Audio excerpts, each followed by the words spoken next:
مفسرین کہتے ہیں جو قرآن شریف کے ماہرین ہیں، جس شخص کی عادت ہو کسی چیز کو بہت دیکھنا، جس کو ہمارے محاورے کہتے ہیں بھوکی آنکھیں، اس کی آنکھوں میں یہ کرنٹ پیدا ہوتی ہے، اور اس کرنٹ سے جس کو وہ جلانا چاہتا ہے وہ ظالم، وہ کسی وقت جھلس جاتا ہے، اور اس کے اثرات 3 جگہ ہوتے ہیں۔ سب سے پہلے نعمت پر ہوتا ہے، جس کمال، علم، خوبی میں وہ مبتلا ہو، اللہ نے دیا ہو، اس ظالم کی یہ بد اور تیر جیسی نگاہ، میزائل کی گولی، وہ اس کو جلا دیتی ہے۔ حدیث شریف میں ایک صحابی ہے حضرت سہیل رضی اللہ عنہ، وہ عرب عام طور پر کالے کلوٹے ہوتے ہیں اور وہ خوبصورت گورا چٹا تھا، گھر میں نہا رہا تھا، دیواریں چھوٹی تھی، ہاتھ ایسے اوپر ہو رہا تھا، یہ جگہ ویسی گوری ہوتی تو وہ پیچھے ایک عرب گزر رہا تھا، اس نے کئی گورے چھٹے رنگ کا انسان دیکھا ہی نہیں تھا، وہ دیکھتا اس راستے سے کون کون گزرا، ایک کو پکڑ کے لائے۔ آپ نے اس کو دیکھا اور فرمایا علامہ تقتل اخاک، بھائی کو کیوں قتل کرنا چاہتے ہیں؟ اور فرمایا جب تمہیں کوئی چیز پسند آ جائے یا اچھی لگے تو ایک تو نگاہ ہٹا لو، اور دوسرا یہ کہ پڑھ لو ماشاء اللہ لا قوت الا باللہ، اور اس کے بعد آپ نے ایک خاص قسم کا ٹوٹکا کیا، حضرت سہیل رضی اللہ تعالیٰ عنہ بحال ہو گئے۔ تو سوال یہ ہے کہ نظر لگتی تو گولی کی طرح ہے، لیکن پھر بچنا یہ قسمت میں ہوتا ہے۔ سب لوگ حضرت سہیل جیسے خوش قسمت نہیں ہوں گے کہ رسول اللہ صلی اللہ علیہ وسلم تشریف لائے،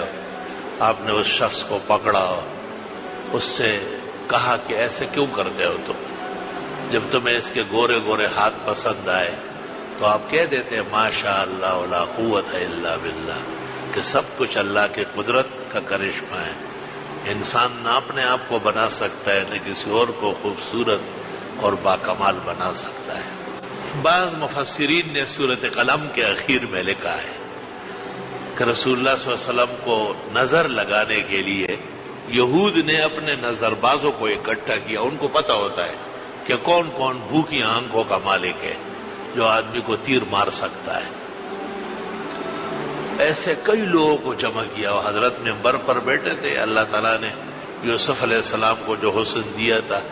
اس کو 99 درجے اور کر لے، اس کا دوہرا آپ کو دیا تھا۔ اور شمائل میں ہے کہ حضرت کے حسن کا ہر دن ایک جلوہ بڑھتا تھا، جیسے جنت الفردوس کی نعمت کا بڑھتا ہے۔ ام المومنین فرماتی ہے کہ میں آپ کے حسن کو گھیر نہ سکی، منبر پر آپ بیٹھے تھے، زلف تھے سیاہ، خوبصورت امامت سر پر تھا، اور کس شان کہتے مجال ہے کہ کوئی بیان کر لے، تو وہ جو نظر لگانے والے تھے وہ سارے لائن سے کھڑے ہو گئے، وہ مسلسل نظر باز کی یہ علامت ہے، وہ نظر نہیں ہٹاتا، نظر ہٹانا یہ تو باکمال انسان کا کام ہے۔ خر اور گدھ آدمی اس بات کو نہیں سمجھ سکتا ہے کہ بھئی میری مسلسل دیکھنے سے یہ گر جائے گا۔ تو حضرت بڑے باحیات ہیں، آپ نے نگاہ نیچے کی، منبر سے آپ اترے اور آپ نے صحابہ کو اشارہ کیا کہ مجھے لے چل نہیں سکتے تھے، اثر ہو گیا تھا۔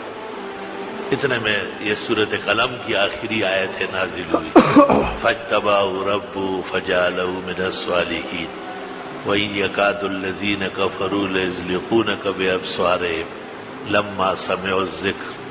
وَيَقُولُونَ إِنَّهُ لَمَجْنُونٌ وَمَا هُوَ إِلَّا ذِكْرٌ لِّلْعَالَمِينَ۔ ان آیتوں کو صبح و شام پڑھا جاتا ہے احتیاطاً، پہلے 3 دفعہ فاتحہ، 3 دفعہ آیت الکرسی، پھر یہ آیت 3 دفعہ،